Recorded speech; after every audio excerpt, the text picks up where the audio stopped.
Let's be honest, workplace risk assessment sounds kind of daunting, right? Well, today, we're going to change that. We're going to break it all down into a super clear, manageable process. Think of it as a blueprint for making any workplace safer. So let's just jump right in. Every single workplace, I don't care if it's a huge factory or a tiny office, has dangers. Some are obvious, but a lot of them, they're kind of hiding in plain sight. And that's the real question, isn't it? What are we missing? This is where a proper risk assessment comes in. It's your secret weapon for finding those problems before anyone gets hurt. But hold on, before we get into the nuts and bolts, the actual how-to, we need to talk about mindset. Because your approach is everything. There are these two core principles that you've got to get right from the start. They're the foundation for everything else. Okay, so here they are. First up, be thorough. And I mean really thorough.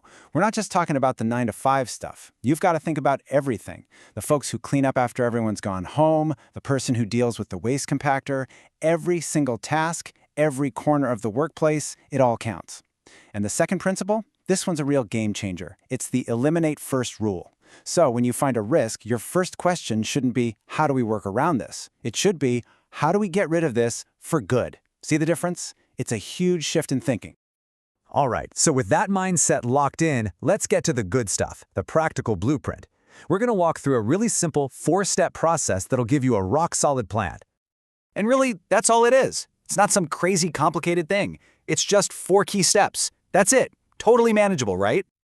So here's the roadmap. First, you identify. Then, you evaluate. Next, you act. And finally, you monitor and review. It's a simple cycle. And this isn't just something we made up. It's the exact same model that official resources, like those online interactive risk assessment tools, use. Why? Because it just plain works.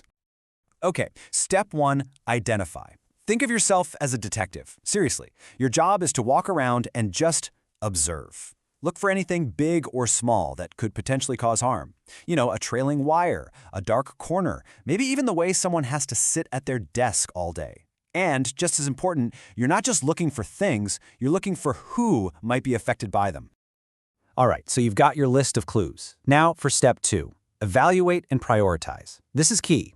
It's not enough to just have a big list of problems. You've got to figure out which ones are the most dangerous. So for each hazard, you ask 2 questions.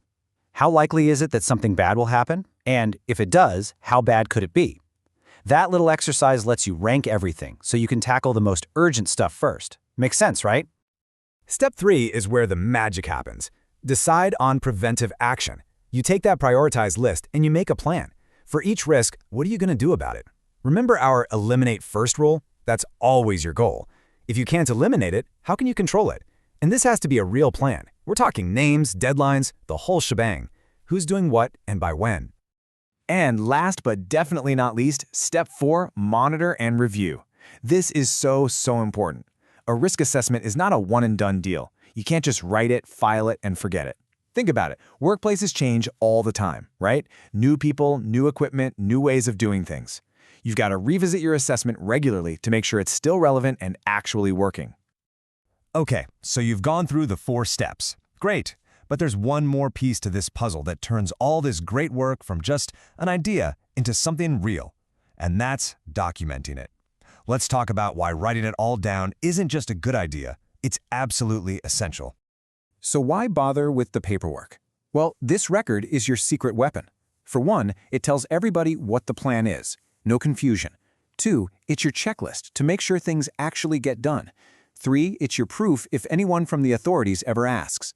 And 4, it gives you a starting point for the next time you review everything. It's incredibly useful.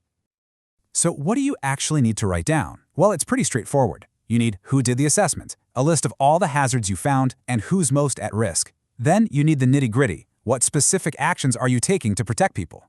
What's the implementation plan? Again, who's doing what, by when, and when are you going to review it next? But look at that last one, worker involvement. I can't stress this enough. This is something you do with your team, not to them. You have to get them involved. Their perspective is priceless. So, you see, when you put it all together, that eliminate first mindset, those 4 simple steps, and the detailed record keeping, you're doing way more than just ticking a box on a compliance form. You're actually building a blueprint for a workplace that's safer, healthier, and honestly, just better for everyone. And that's really the core idea here. It's like this quote says, "This isn't about finishing a task, it's about building a foundation." It's the start of a real proactive safety culture, a culture where everybody looks out for each other because they're all part of the system. So I'll leave you with this final thought. Right now, after hearing all this, think about your own workplace. What is just one thing, one small risk that you can start to address today? Something you can do to make things just a little bit safer. Thanks so much for tuning in.